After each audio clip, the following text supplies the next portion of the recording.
Okay, what we're going to be doing together here is going through date functions in Google Sheets. We're going to try to get through as many as we can, but we're going to take our time doing it to make sure that you understand how they're working, what they're doing, how to use them better. On the right-hand side, I have some of my reference material pulled up. And on the left-hand side, I have some real-time worksheets that I use to build the reference material on the right. First, we're going to go over how dates work at a high level. So I'm going to find the file saved in my drive.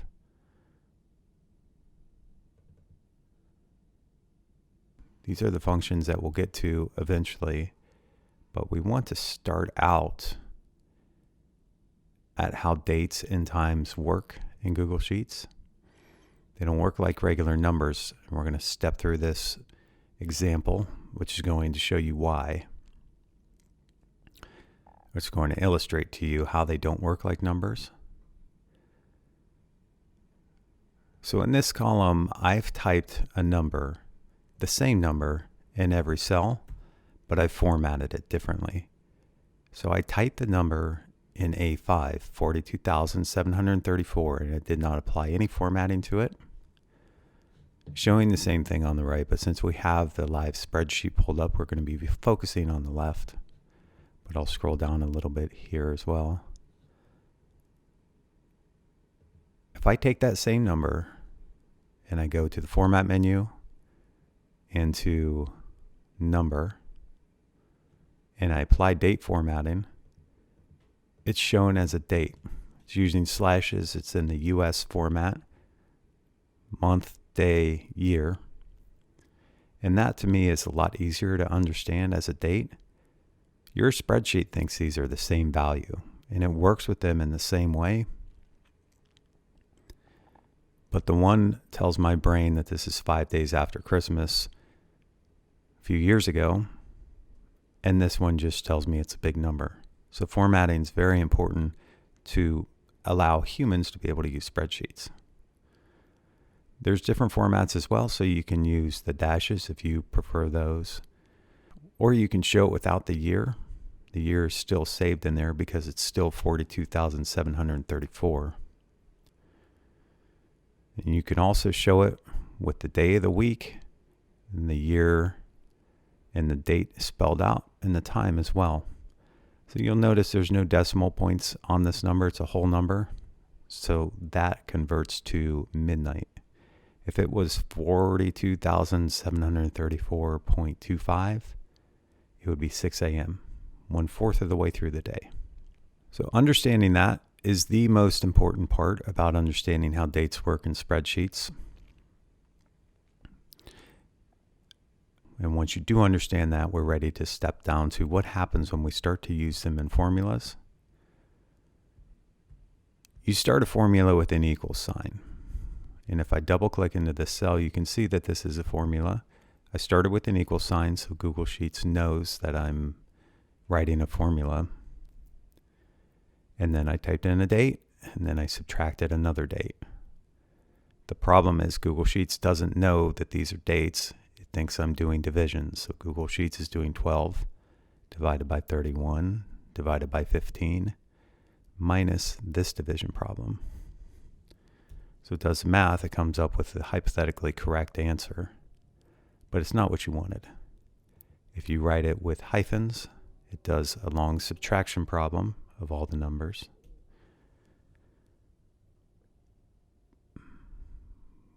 But what does do it properly, and it shows that 1 day elapsed between these 2 days, is if you wrap the dates in quotes.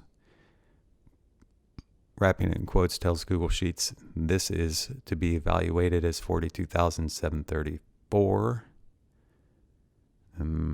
735, and this is to be evaluated as 42,734. Subtract the 2 and it's 1. So that's your first illustration of why dates are stored as integers in Google Sheets. It's a little bit more illustration, just a different way to show what we were talking about above, but then to break it out why the subtraction works. So if this is what you're seeing as the dates, and this is what is underneath, That's why the subtraction is working for the elapsed time between the two. That unit is a day, 1 day. It's the same formula in A22 as is in B22. It's the same result, but to someone's eye, it looks like something very different is going on, but it's not.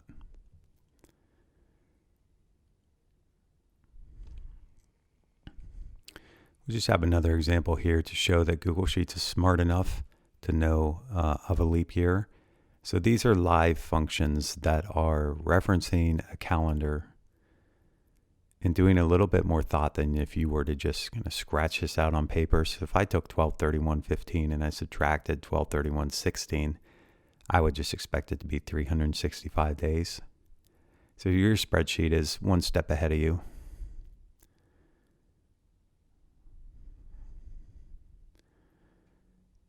And I also have, if I go to File and I go to Spreadsheet Settings, you'll see that I'm set to the United States.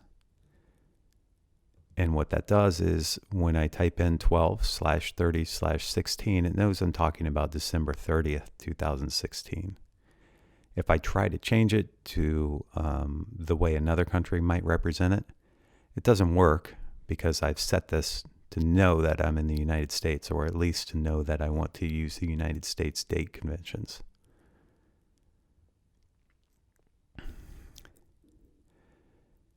This next section shows just where the numbering starts. December 30th, 1899 is 0. So as far as Google Sheets is concerned, that's the beginning of time. You can go before it, but it'll turn into negative numbers. Now, a little bit on time. It works in conjunction with the day in which dates work, meaning that it can get appended on to the end of a date value. So if your date's 42,735 and you have 3 a.m., that 3 a.m. is 0.125, so it's going to come out as 42,735, which is the value of the day. 0.125, that's the fraction of the day that's elapsed from midnight through 3 a.m. And that should be a summary of the very basics of how dates and times work in Google Sheets. And once you understand this, you're probably ready to move on to how to use dates and times in formulas, which if we go to Sheets Help on the right, using dates in formulas. And then we'll go to our drive. Okay, now I've gone through my Google Drive and I've opened up a different spreadsheet on the left, which is dates being used in formulas in different ways.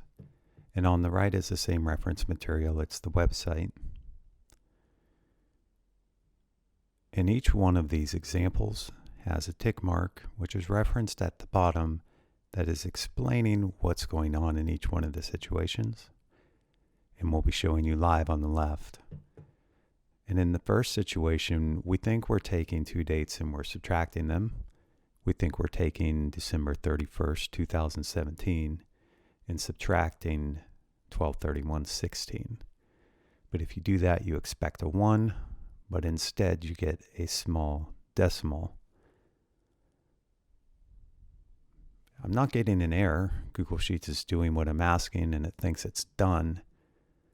But what is happening here is it's taking 12 divided by 31 divided by 17 minus a similar division problem. Now we went over that previously, so we'll skip down to the third example.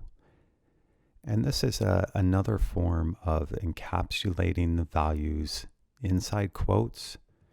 And this is a long date format, but Google Sheets is still understanding it.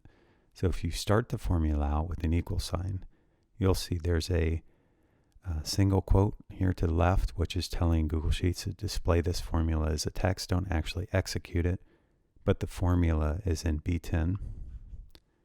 So it's showing the result here. So I put the single quote here so you'll be able to see it. And Google Sheets can read these dates. Type out the month name in full. have a space, have the day, have a comma, space, and a year if you're in the United States. That gives you the same result as using the short dates. Skip down to just doing times, and this is showing that just typing 4 p.m. Google Sheets doesn't know that that's a time, and it gives you an error. If you surround 4 p.m. in quotes, it's expecting a time or a date value. You type in 4 p.m., it figures it out. So the result is 0.583, and that's because a little more than half a day has elapsed in the time period between 4 p.m. and 2 a.m. If you want to combine dates and times, that can be done as well, but you get an error if you don't put quotes around it. Similar thing. But what we're showing here is if you do put quotes around it, and they're valid formats, and the time is separated by a space from the short date, it'll work. That's almost an entire year. A little bit more reliable way to use dates in formulas is to just put the dates in a cell and then reference your formula over to them. It's less work, and you can change the dates more easily. You can copy down this formula and it will reference cells further down. I've shown examples of that on the left and on the right if we scroll down on the right. And the last way, depending on how you have your data, this may be the only way you can do it, or it may not be relevant at all, is using date functions. If you have the year in one place, the day and the month in other places, you can reference them using the date function. It'll put them together and return a valid date. If you just want the date to be today, use the today function. If you want the date and the time right now, use the now function. Dates and times are used in all different situations, and knowing a combination of these date formulas is really the only way to use them. And in the real world application, if you don't know these, working with dates and times can be very frustrating because you just don't get the results that you want. You can see the date and time in your spreadsheet. You can see it on the screen, but you just can't work with it very well. Know these, commit them to memory, and you should be good to go. Now let's spend some more time on date functions. And this will actually be the first date-specific function that we're going to go over. We went over how times and dates work, and then how to use them in functions in general. And now the date div function, we're just going to go through these in alphabetical order. This is the first one that comes up. And what you use it for is to be able to tell the difference between two dates in several different ways. Believe it or not, telling the difference between two dates is a lot more involved than you would think it would be. Let's come down to some examples, and you'll see why I'm saying that. And the first thing is, how are you going to express that difference? If you want to tell how old someone is, do you just want to say they're 17? Do you want to say they're 5,000 days old?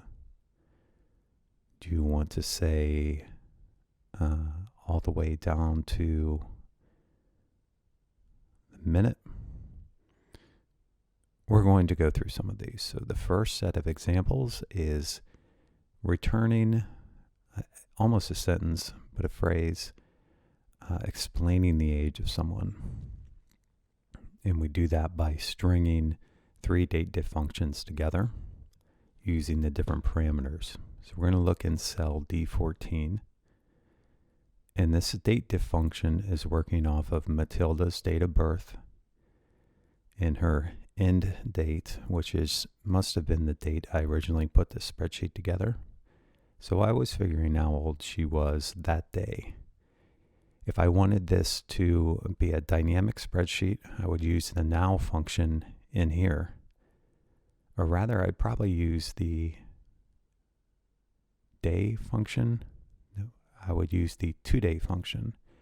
Today is going to return the value of the day today.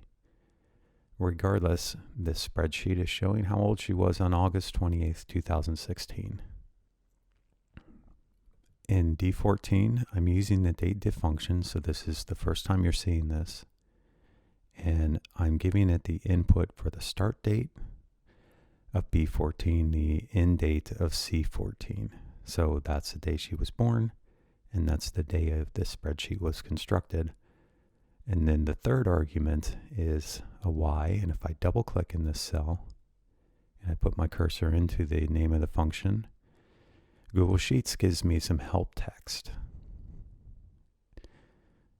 The first argument is the start date, as seen here, the end date, and then the unit will come down to the description of that is an abbreviation for the unit of time. So you'll see that I used a Y, and that's returning the number of years.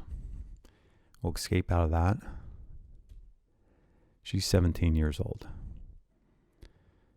Next, I use the same date diff function, but with the ym argument, meaning I've already calculated the years, now give me the number of months. We'll see what just an m alone does in a little bit. And then for the third element, we used md, which is saying I want just the days. Let's strip out any whole months. And then I concatenated those results together. I took the result from D14, and then I said add space, years comma space, then the result from E14, and then put in months and, then the days, and I wrote out days. So if I hit escape again, I have a nice little phrase here saying 17 years, 7 months, and 5 days. That's the age of Matilda when I made this. I do the same thing for James. The point of showing it twice is just showing that you can copy it down, and it will use relative cell references, so it will work on this next set of values. And then I did something special here where I built in the return of an error if one of the date fields is blank. So I went into cell D14 and I just said, hey, if this is a date, do the date diff function. If not, just say not born. That's what this if statement is doing. And then the age at the end is just picking up the values of these cells. So instead of picking up a number, it picks up the string of text that says not born. Now, I could have gotten more advanced here and looked to see if any of these cells said not born, then just stop there and just say not born.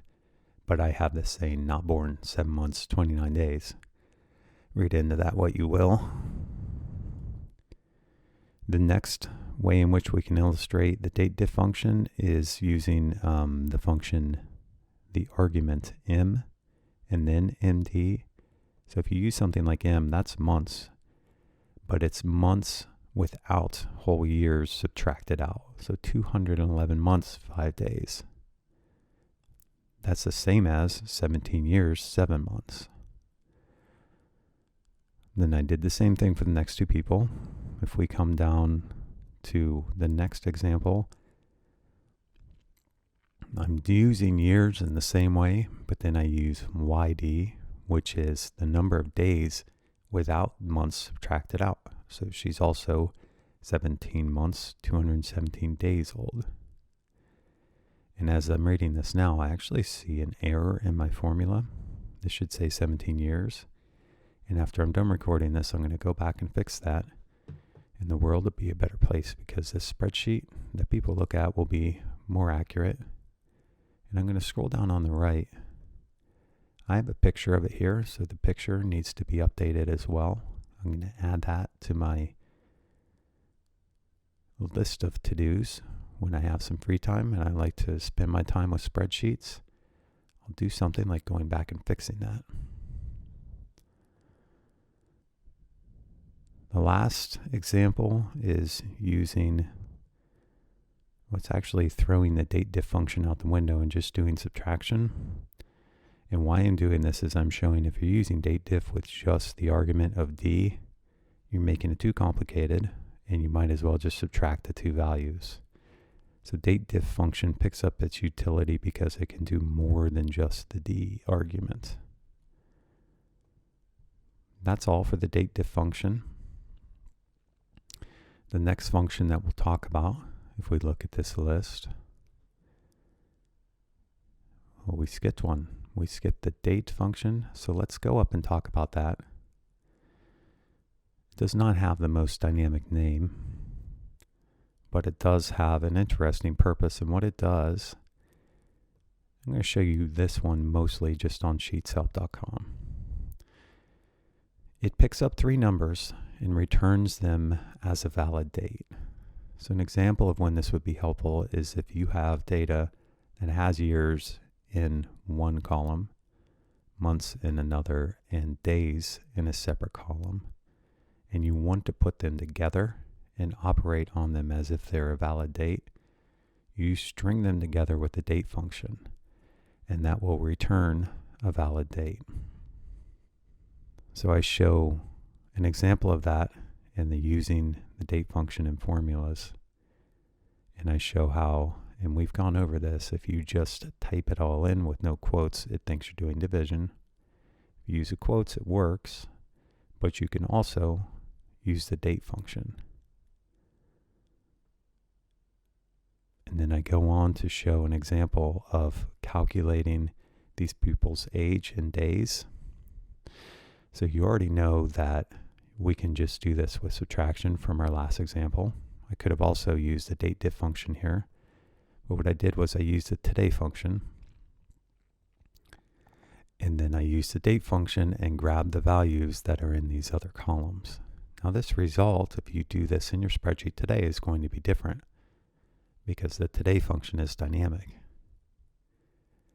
But what this is showing you is that you used these three values. You told Google Sheets to turn it into a date, and it took the difference from today and it returned a value, so it was working. And that's all for the date function. The last one that we're going to go over in this video is the date value function. And this is the reverse, if you will, of the date function. You feed this a valid date, so such as typing out March 1st, 2017, and it's going to return the serial number. So this is formatted as a date though. So March 1st, 2017, it looks like you gave it one value and it returned one value. But what this is saying is that this is a valid date. If this returned an error, you would know there was something wrong with March 1st. This can be used if you have a long list of dates and not all of them are working correctly. Feed them through the date value function, and if they return some type of error, like a pound value error, you need to go in and fix them because they're not going to work correctly. I did an example of this using an employee timesheet, and I put the video here. And that's a great real-world example of why you might be using a function like this that seems a little bit obscure when you look at it in a vacuum. I hope you enjoyed our little talk on spreadsheets. That's just the beginning of the date functions. There's a whole wild, wonderful world out there containing more date functions, and we're going to go over those in a subsequent video. If you did like that video, please subscribe. You can do that in the lower right-hand corner of the video. And if you press that little bell, then you can get notified when subsequent videos are released.